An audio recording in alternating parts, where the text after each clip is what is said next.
बुलढाणा जिल्ह्यातील 10 नगर परिषदेसाठी 2 डिसेंबर रोजी मतदान प्रक्रिया पार पडली आणि मतमोजणी जी आहे 21 तारखेवर गेल्यामुळे बुलढाणा शहरातील या नगर परिषदेच्या प्रांगणात आपण आहोत।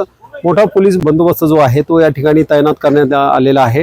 स्ट्रॉंग रूम आहे, स्ट्रॉंग रूम मध्ये मोठ्या संख्येने जे आहे त्या ज्या ईव्हीएम मशीन्स जे आहेत त्या ठेवण्यात आलेल्या आहे आणि आपण या ठिकाणी बघू शकताय की सीसीटीव्ही कॅमेरे जे आहेत ते त्या ठिकाणी लावण्यात आलेले आहे आणि तगडा बंदोबस्त जो आहे तो या ठिकाणी आपल्याला बघायला मिळणार आहे। कारण राज्य राखीव पोलीस बल असेल, सोबतच पोलीस कर्मचारी असतील आणि नगर परिषदेचे कर्मचारी असतील, या सर्व कर्मचाऱ्यांच्या या ठिकाणी ड्युट्या लावलेल्या आहेत। आपण या ठिकाणी बघू शकताय हे स्ट्रॉंग रूम आहे। स्ट्रॉंग रूम मध्ये ह्या ठेवलेल्या या मशीन्स आपल्याला या ठिकाणी दिसत आहेत।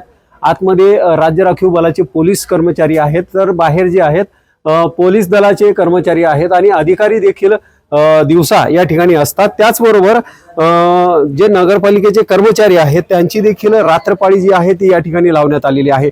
आपण स्ट्रॉंग रूम कडे या ठिकाणी जाऊया। स्ट्रॉंग रूम आहे, स्ट्रॉंग रूमच्या बाहेरच आपल्याला या ठिकाणी बघता येईल की पोलीस बंदोबस्त जो आहे तो या ठिकाणी मोठा तगडा चोख आणि पोलीस बंदोबस्त या ठिकाणी ठेवण्यात आलेला आहे।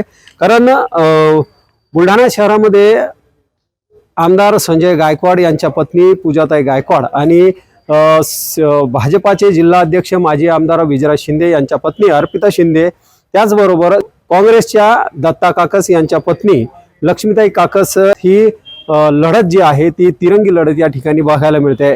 कारण यामध्ये शिवसेना महायुतीमध्ये फूट पडल्यानंतर शिवसेना आणि भाजपा यामध्ये वेगवेगळे लढल्यामुळे त्यांच्यात मोठी चुरशीची लढत या ठिकाणी आहे। तर या ठिकाणी तिहेरी लढत बघायला मिळते आणि कुठलाही अनुचित प्रकार घडू नये यासाठी हा बंदोबस्त जो आहे तो आपल्याला या ठिकाणी बघायला मिळतोय। कारण 3 डिसेंबरला या ठिकाणी निकाल येणे अपेक्षित होता, परंतु काही ठिकाणच्या निवडणुका पार पडल्या नाही। यामुळे 20 तारखेला ज्या भागात निवडणुका झालेल्या नाही, मतदान झालेलं नाही, त्या दिवशीचा मतदान जे आहे ते 20 डिसेंबरला होणार आहे आणि 21 डिसेंबरला या संपूर्ण जिल्ह्याभरातील ज्या निवडणुका झालेल्या आहेत आणि ज्या होणार आहेत त्याचा निकाल 21 डिसेंबर रोजी या ठिकाणी बाहेर येणार आहे। त्यासाठी हा तगडा पोलीस बंदोबस्तामध्ये या ईव्हीएम मशीन्स ज्या आहेत त्या ठेवण्यात आलेल्या आहे आणि कुठलाही अनुचित प्रकार घडू नये याकरिता मोठा फौजफाटा या ठिकाणी तैनात आहे। दीपक मोरे, नवराष्ट्र, बुलढाणा।